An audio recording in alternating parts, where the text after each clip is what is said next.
on the stock market than he seemed to be concerned about American public health.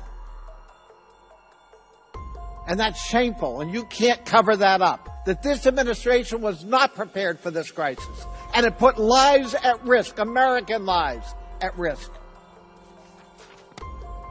We didn't have the tests we needed. We didn't have the diagnostics we needed. The president made patently false assertions, which Dr. Fauci correctly corrected, about the development of the virus. In fact, he was more concerned about what was happening on the stock market than he seemed to be concerned about American public health. And that's shameful, and you can't cover that up. The president has made some bizarre statements here. And look, I want to be together with my Republican colleagues, but when the president said he has an uncle who went to MIT in the 1930s and that he has a natural affinity and an ability for this, it's got to raise some red flags. We need you to step up, but you know we really need honesty here.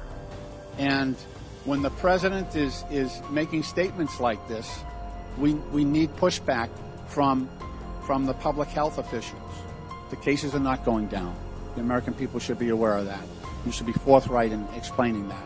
When the secretary of when the president's economic director says, we got this contained, not quite airtight, but almost there.